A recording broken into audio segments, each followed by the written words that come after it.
उत्तर प्रदेश के हरिपुर गांव में रहता था राजा, एक गरीब किसान। मिट्टी से सना शरीर, धूप से तपा चेहरा, लेकिन आंखों में था कुछ और ही, इंसानियत का उजाला।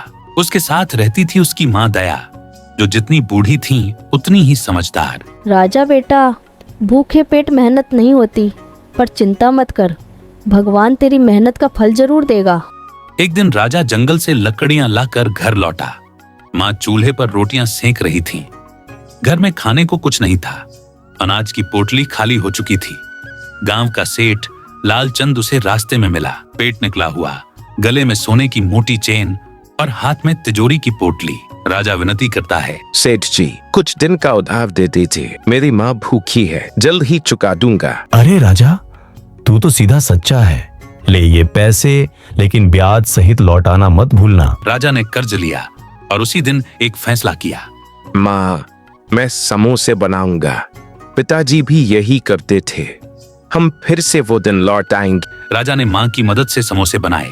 स्वाद साधारण था, मसाला कम, सब्जी सूखी। गांव के मेले में वह समोसे लेकर पहुंचा। मिथुलाल मेले में पहले से मौजूद है। मिथुलाल ठहाका लगाता है, अरे देखो देखो, राजा भी अब समोसे बेचने लगा है।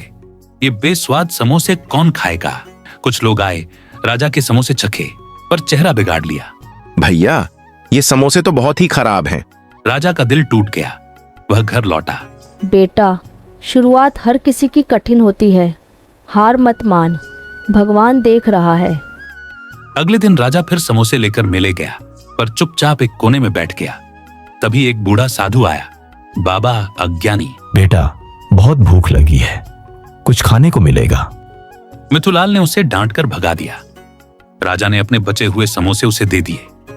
बाबा आंखें मूंदकर समोसे खाते हैं। राजा बेटा, ये समोसे मेरे जीवन के सबसे स्वादिष्ट हैं, क्योंकि इनमें सच्चाई और सेवा है।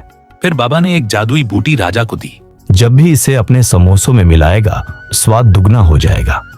लेकिन ध्यान रखना, लालच से अगर कोई इसे छुएगा तो इसका उल्टा असर होगा। बाबा ये कहकर गायब हो गए। राजा ने माँ के साथ फिर से समोसे बनाए, इस बार बूटी मिलाकर। समोसे की खुशबू पूरे गांव में फैल गई। भैया, 10 समोसे तो मेरे घर भेज देना। राजा, ये क्या डाला है, मजा ही आ गया। राजा की दुकान चल निकली, मेहनत रंग लाई, सेठ का कर्ज चुका दिया गया। अब राजा के पास एक छोटी सी दुकान थी, जहां रोज गांव भर की लाइन लगती थी। मिथुलाल जल भुन गया। कोई मेरे समोसे नहीं खाता, राजा के पास क्या जादू है? रात को उसने चोरी छुपे राजा की दुकान से जादुई बूटी चुरा ली। अगली सुबह उसने अपने समोसे में वह बूटी मिलाई। अब देखो, पूरा गांव मेरे पास ही आएगा। लेकिन हुआ इसका उल्टा। लोगों को मरोड़ उठते हैं, चेहरा पीला हो जाता है, फिर उसकी ठेली में आग लग जाती है। मिथुलाल चिल्लाता है, बर्बाद हो गया रे, ये क्या कर दिया मैंने? राजा दौड़ा आया। मिथुलाल रोते हुए कहता है, माफ कर दे राजा, मैं तेरी मेहनत से जल रहा था, उसी लालच में सब खो दिया। राजा ने उसे उठाया और कहा, मैं तुझे माफ करता हूँ, चल फिर से शुरुआत कर। कुछ ही दिन बाद मिथुलाल राजा की दुकान में काम करने लगा। राजा अब राजा समोसे वाला बन चुका है।